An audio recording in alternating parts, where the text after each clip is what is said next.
Toxicodendron diversilobum, Pacific poison oak. I learned early in this life to stay away from poison oak. I've been trained ever since I was a young lad that if I touched it, I would break out in a tremendous rash, and in fact, throughout my life, I have come in contact with it on several occasions. But poison oaks taught me 3 lessons about photography and also about mindfulness practices. First is beginner's mind. Recently, out on the trail, I came across several instances of poison oak. It's very abundant in Mission Trails Regional Park. Throughout the year it's present. I know where many of the stands are, and I tend to stay away from them, but this one particular day, something attracted my attention to it.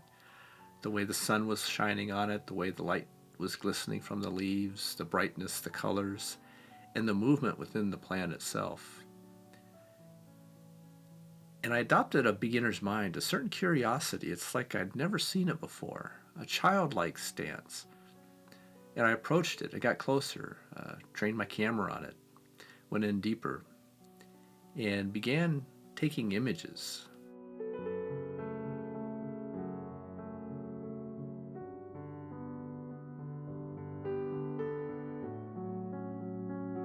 Beginner's mind tends to bring a willingness to experience things as if for the first time, as the way a child would.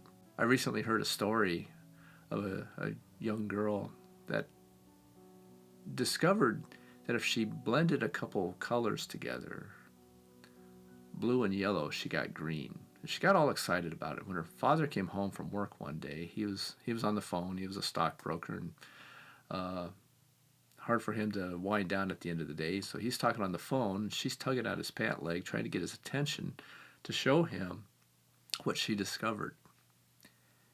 And finally he says to her, "What's going on down there?" And she says, "I live down here." Beginner's mind opens us to see things just a little bit differently. And that's what poison oak taught me, or it continues to teach me. The lesson's still ongoing, I think. Being present with poison oak recently, I became keenly aware of being patient. The plant grows at the rate that it grows. It shows up along the trail, when it shows up, how it shows up throughout the years, throughout the seasons. And with patience comes an understanding that things have to unfold in their own time.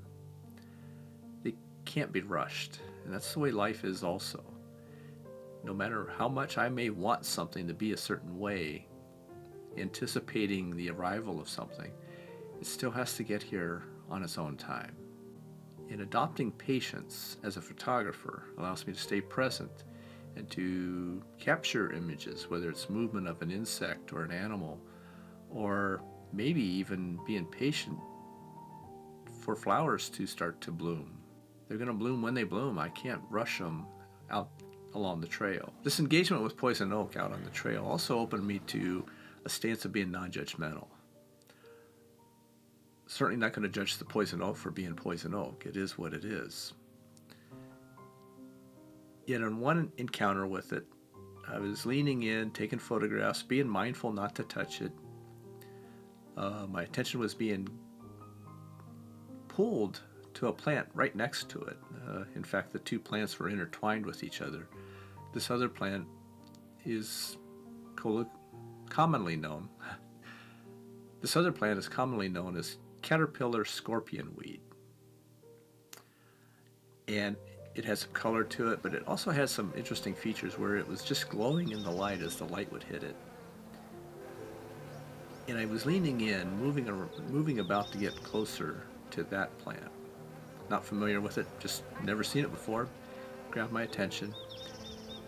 And later on that evening when I got home, I noticed my legs, my ankles were itching.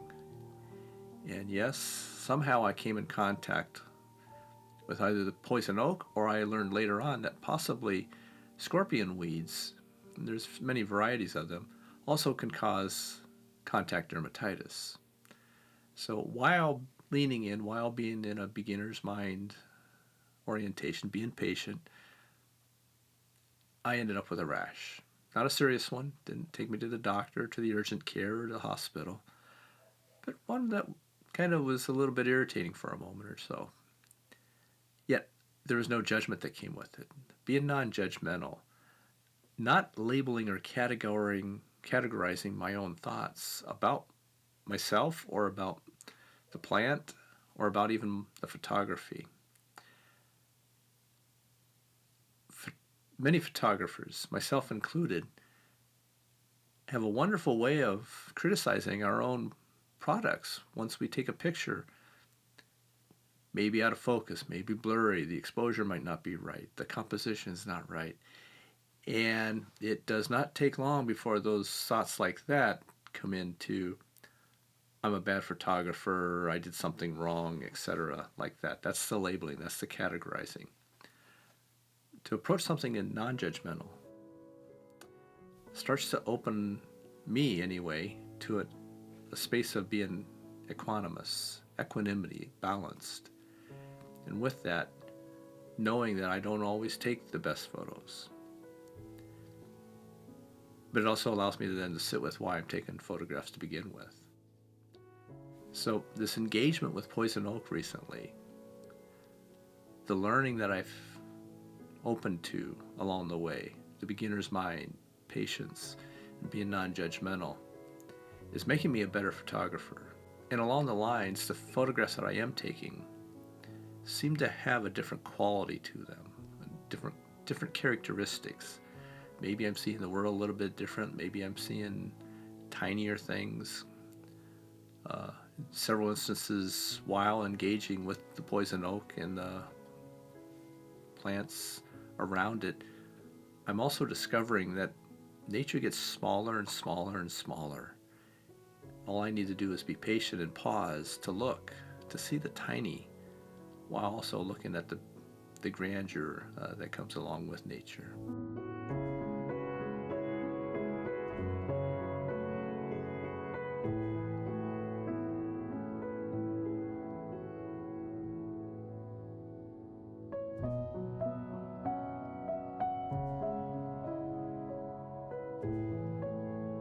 Sometimes while out on the trail, might encounter some aspects out there that seem to be common, seem to be the ordinary.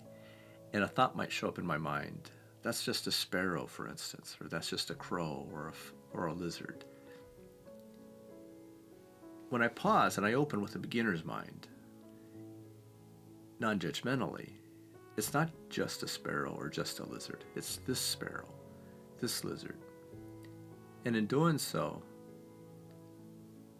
I can stay present with it and capture that sparrow, that lizard, in that moment, with or whatever it is, the plants, the myriad of plants that are out and about, walking by, poison oak, for instance.